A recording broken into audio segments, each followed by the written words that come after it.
Friends, ഇന്ന് നമ്മൾ നോക്കാൻ പോകുന്നത് ഗണിതശാസ്ത്ര ക്യൂസാണ്. അപ്പോൾ മാത്സ് ക്യൂസിലേക്ക് എല്ലാവർക്കും സ്വാഗതം. 2026 LP UP HS വിഭാഗക്കാർക്കായിട്ടുള്ള ക്യൂസാണ്. 1 മുതൽ 10 ക്ലാസ്സുള്ള എന്നുവെച്ചാൽ LP UP HS എല്ലാവർക്കും ഉള്ള ക്യൂസാണ്. അപ്പം ഗണിതം ഒരു കളിയാണ് അല്ലേ, ചിന്തിക്കുകയും വിജയിക്കുകയും ചെയ്യുന്നൊരു കളിയാണ് അല്ലേ. നമുക്ക് വേദന രസകരമായ ഗണിത പാഠത്തിലേക്ക് കടക്കാം അല്ലേ. ക്യൂസാണ്. നമുക്ക് വേദന ഒന്നാം വിഷയത്തിലേക്ക് കടന്നാലോ.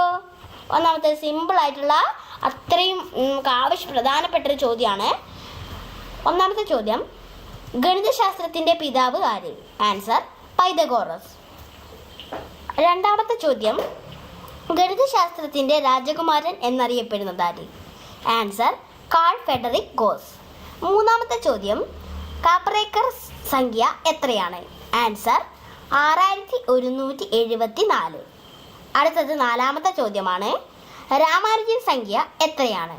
ആൻസർ 1729. അഞ്ചാമത്തെ ചോദ്യം, ശ്രീനിവാസ രാമാനുജൻ മരിച്ചത് എന്ന്? 1920 ഏപ്രിൽ 26. അദ്ദേഹം മരിച്ചത് ക്ഷയരോഗം ബാധിച്ചാണ്. അടുത്തത് ഏഴാമത്തെ ചോദ്യം, രാമാനുജന്റെ മുഴുവൻ പേരെന്ത്? ആൻസർ ശ്രീനിവാസ രാമാനുജൻ അയ്യങ്കാർ. അടുത്തത് എട്ടാമത്തെ ചോദ്യമാണ്, മാത്തമാറ്റിക്സ് എന്ന വാക്ക് ഏത് ഭാഷയിൽ നിന്നാണ് ഉണ്ടായത്? ഗ്രീക്ക്.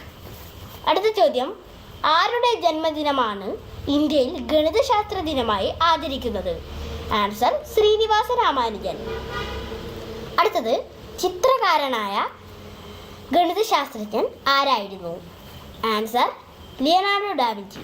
അടുത്ത ചോദ്യമാണ്, കാൽക്കുലേറ്റർ കണ്ടുപിടിച്ചതാര്? വളരെ പ്രധാനപ്പെട്ട ഒരു ചോദ്യമാണ് ഈ വീഡിയോയിൽ. ആൻസർ ബ്ലേസ് പാസ്കൽ ആണ്. അടുത്ത ചോദ്യത്തിലേക്ക് കടന്നാലോ. പൈ ദിനം എന്നാണ്? മാർച്ച് 14. പൈയുടെ വില എത്രയാണ്? 3.14 അല്ലേ. അടുത്ത ചോദ്യത്തിലേക്ക് കടക്കാം.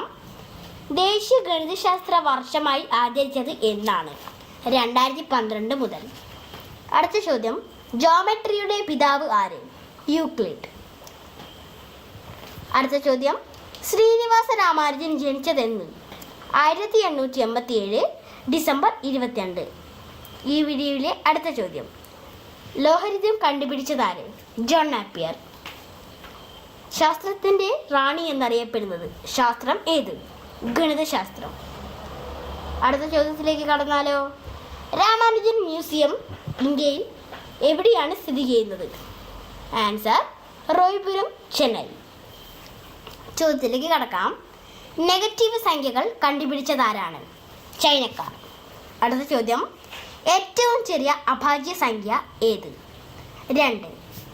അടുത്ത ചോദ്യം, സീറോ ഇല്ലാത്ത സംഖ്യാ സമ്പ്രദായം ഏത്? ആൻസർ റോമൻ സംഖ്യാ സമ്പ്രദായം. അടുത്ത ചോദ്യത്തിലേക്ക് കടന്നാലോ. സിമ്പിളായ അത്രയും പ്രധാനമായ എല്ലാ കൊല്ലം ചോദിച്ചിട്ടുള്ളത് ചോദ്യമാണ്, മനുഷ്യ കമ്പ്യൂട്ടർ എന്നറിയപ്പെടുന്നത് ആരാണ്? ആൻസർ ശകുന്തളാദേവി. പൈതഗോറസ് സിദ്ധാന്തം ആവിഷ്കരിച്ചതാര്? ആൻസർ പൈതഗോറസ് തന്നെ. അടുത്ത ചോദ്യത്തിലേക്ക് കടക്കാം. ശ്രീനിവാസ രാമാനുജന്റെ സുഹൃത്തും ഗണിതശാസ്ത്രജ്ഞനുമായ ഒരു ഗണിതശാസ്ത്രജ്ഞൻ ആരാണ്? ശ്രീനിവാസ രാമാനുജന്റെ സുഹൃത്തായ ഗണിതശാസ്ത്രജ്ഞൻ ആരാണ്? ഹാർഡി. അടുത്ത ചോദ്യത്തിലേക്ക് കടക്കാം. ആര്യഭടന്റെ പ്രശസ്ത ഗണിതശാസ്ത്ര ഗ്രന്ഥം ഏത്? ഒന്നും കൂടി ചോദ്യം നമുക്ക് ആവർത്തിക്കാം. ആര്യഭടന്റെ പ്രശസ്ത ഗണിതശാസ്ത്ര ഗ്രന്ഥം ഏത്? ആൻസർ ആര്യഭടീയം. അടുത്ത ചോദ്യം, ഗണിതശാസ്ത്ര ദിനം എന്ന്? ഡിസംബർ 22. ശ്രീനിവാസ രാമാനുജന്റെ ജന്മദിനമാണ് നമ്മൾ ഗണിതശാസ്ത്ര ദിനമായി ആചരിക്കുന്നത് എന്ന്? ഡിസംബർ 22. അടുത്ത ചോദ്യത്തിലേക്ക് കടക്കാം. സംഖ്യാദർശനം ആവിഷ്കരിച്ചത് ആരാണ്? കപിലൻ. ഈ വീഡിയോയിലെ അടുത്ത ചോദ്യം, ഭാരതത്തിൻ്റെ യൂക്ലിഡ് എന്നറിയപ്പെടുന്നത് ആരാണ്? ഭാസ്കരാചാര്യർ. ലോഗരിതത്തിൻ്റെ പിതാവ് എന്നറിയപ്പെടുന്നത് ആര്? John Napier. അടുത്ത ചോദ്യം, ഗണിതശാസ്ത്രത്തിൻ്റെ ബൈബിൾ എന്നറിയപ്പെടുന്ന ഗ്രന്ഥം ഏതാണ്? ആൻസർ എലമെന്റ്സ് ആണ്. അടുത്ത ചോദ്യത്തിലേക്ക് കടക്കാം. പ്രിൻസിപ്പിയ മാത്തമാറ്റിക്സ് എന്ന പുസ്തകം രചിച്ചതാര്? Answer Isaac Newton. അടുത്ത ചോദ്യത്തിലേക്ക് കടന്നാലോ. 1 കിലോമീറ്റർ എന്ന് വെച്ചാൽ എത്ര മീറ്ററാണ്? 1000 മീറ്റർ. അടുത്ത ചോദ്യം, റുബിക്സ് ക്യൂബിൻ്റെ സൃഷ്ടാവ് ആരാണ്? എർണോ റുബിക്സ്. അടുത്ത ചോദ്യം, ഒരു ദശഭുജത്തിന് എത്ര വശങ്ങളുണ്ട്? 10. അടുത്ത ചോദ്യത്തിലേക്ക് കടക്കാം. ഏറ്റവും വലിയ നാലക്ക സംഖ്യ ഏതാണ്? ആൻസർ 9999. നെക്സ്റ്റ് ക്വസ്റ്റ്യൻ, 50 മിനിറ്റിൽ എത്ര സെക്കൻഡുകൾ ഉണ്ട്? ആൻസർ 3000 സെക്കൻഡുകൾ. ചോദ്യത്തിലേക്ക് കടക്കാം. 1നും 100നും ഇടയിൽ എത്ര ഇരട്ട സംഖ്യകൾ ഉണ്ട്? ആൻസർ 49. അടുത്തത് സിമ്പിളായ പ്രധാനപ്പെട്ട ഒരു ചോദ്യമാണ്. 0 കണ്ടുപിടിച്ചത് ഏത് രാജ്യക്കാരാണ്? അത് നമ്മുടെ ഇന്ത്യക്കാർ.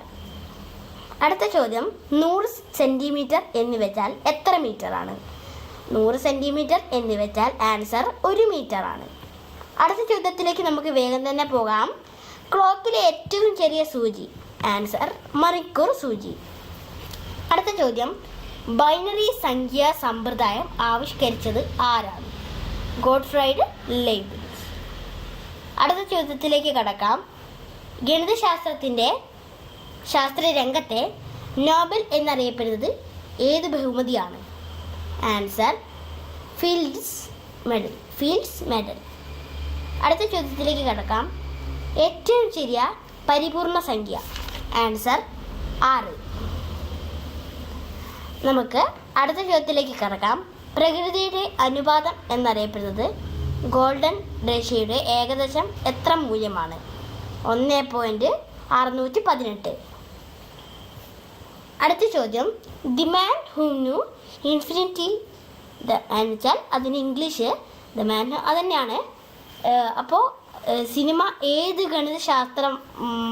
ശാസ്ത്രജ്ഞനായിട്ടുള്ള ബന്ധപ്പെട്ടതാണ് അല്ലേ? ഒന്നും കൂടെ നമുക്ക് പറയാം. The man who new infinity എന്ന സിനിമ ഏത് ഗണിതശാസ്ത്രവുമായി ബന്ധപ്പെട്ടിരിക്കുന്നു കുറിച്ചുള്ളതാണ്? ആരാണ്? അത് നമുക്ക് എല്ലാവർക്കും അറിയാം, ശ്രീനിവാസ രാമാനുജൻ അയ്യങ്കാർ അല്ലേ? അടുത്ത ചോദ്യം, 0 എന്ന സംഖ്യയ്ക്ക് കൃത്യമായ സ്ഥാനവില നൽകി ഗണിതത്തിൽ ആദ്യമായി ഉപയോഗിച്ച ഇന്ത്യൻ ശാസ്ത്രജ്ഞൻ ആരാണ്? ബ്രഹ്മഗുപ്തൻ അല്ലേ? അടുത്ത ഒരു ചോദ്യത്തിലേക്ക് നമുക്ക് കടക്കാം. ഒരു വശത്തിൻ്റെ നീളം മാത്രമുള്ള തിരിച്ചും മറിച്ചും നോക്കിയാൽ ഒരേയൊരു ഉപരിതലം മാത്രമുള്ള അദ്ഭുത നിർമ്മിതിക്കു പറയുന്ന പേരെന്ത്? ചോദ്യം മനസ്സിലായില്ലെങ്കിൽ ഒന്നും കൂടെയും പറയാം. ഒരു വശത്തിൻ്റെ നീളം മാത്രമുള്ള തിരിച്ചും മറിച്ചും നോക്കിയാൽ ഒരേയൊരു ഉപരിതലം മാത്രമുള്ള അദ്ഭുത നിർമ്മിതിക്കു പറയുന്ന പേരെന്ത്? Answer Mobius strip. അടുത്ത ചോദ്യത്തിലേക്ക് കടക്കാം. പൂർണ്ണസംഖ്യകളുടെ ഗണത്തെ സൂചിപ്പിക്കാൻ ഉപയോഗിക്കുന്ന അക്ഷരം ഏത്? ആൻസർ സെഡ് അല്ലേ? ഒരു ആൽഫബറ്റ് അക്ഷരമാണ്. അടുത്ത ചോദ്യത്തിലേക്ക് കടക്കാം. 2 അഭാജ്യ സംഖ്യകൾ തമ്മിലുള്ള വ്യത്യാസം 2 ആണെങ്കിൽ അവയെ വിളിക്കുന്നത് എന്ത്? ഇരട്ട അഭാജ്യങ്ങൾ. ഉദാഹരണങ്ങൾ ഞാൻ പറയാം. 11ഉം 13ഉം. അടുത്ത ചോദ്യത്തിലേക്ക് വേഗത്തിൽ തന്നെ കടന്നാലോ? സുഡോക്കു എന്ന പസിൽ ഗെയിം ആദ്യമായി ഡിസൈൻ ചെയ്തത് ഏത് രാജ്യക്കാരാണ്? ആൻസർ അമേരിക്കക്കാർ. അടുത്ത ചോദ്യം, ഗണിതശാസ്ത്ര ചരിത്രത്തിലെ ഏറ്റവും പ്രശസ്തമായ അവസാനത്തെ സിദ്ധാന്തം ആരുടേതാണ്? Pierre de Fermat. അടുത്ത ചോദ്യം, ആദ്യത്തെ 25 ഒറ്റ സംഖ്യകളുടെ തുക എത്ര? ആൻസർ 625. അടുത്ത ചോദ്യം, 1നെ തുടർന്ന് 100 പൂജ്യങ്ങൾ വരുന്ന സംഖ്യയെ പറയുന്ന പേരെന്ത്? സിമ്പിളാണ്, ഗൂഗിൾ സംഖ്യാ സമ്പ്രദായം. അടുത്ത ചോദ്യം, പൈയുടെ മൂല്യം എത്ര? നമ്മൾ നേരത്തെ സൂചിപ്പിച്ചിരുന്നു, 3.14 അല്ലേ?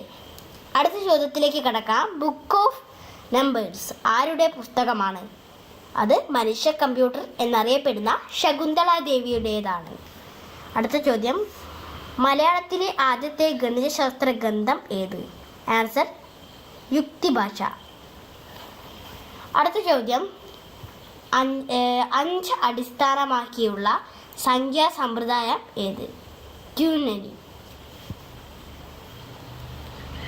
അടുത്തത് നമുക്കൊന്നും കൂടെ ആ ചോദ്യം തുടങ്ങാം.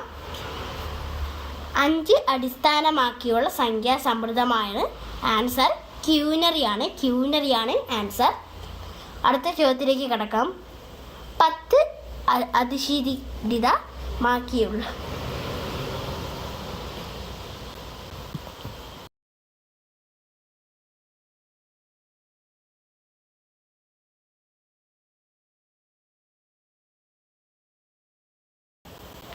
ഇന്ത്യൻ ദേശീയ പ്രസ്ഥാനത്തിലെ വന്ധ്യവയോധിക എന്നറിയപ്പെടുന്നത്? അരുണ ആസിഫ് അലി. അത് ആ ചോദ്യവുമായി ബന്ധപ്പെട്ടതല്ല, സോറി. അപ്പോൾ ഇത്രയും ചോദ്യങ്ങളാണ് നമ്മൾ ഇന്നിവിടെ പറഞ്ഞിട്ടുള്ളത്. അപ്പോൾ നമുക്ക് ഈ വീഡിയോ നിങ്ങൾക്ക് ഇഷ്ടപ്പെട്ടെങ്കിൽ ലൈക്ക് ചെയ്യുക, സബ്സ്ക്രൈബ് ചെയ്യുക, ഷെയർ ചെയ്യുക, കമൻറ്റ് ചെയ്യുക, കൂട്ടുകാർക്ക് അയച്ചു കൊടുക്കുക. അപ്പോൾ അടുത്ത വീഡിയോയിൽ വീണ്ടും കാണാം. Bye bye, see U.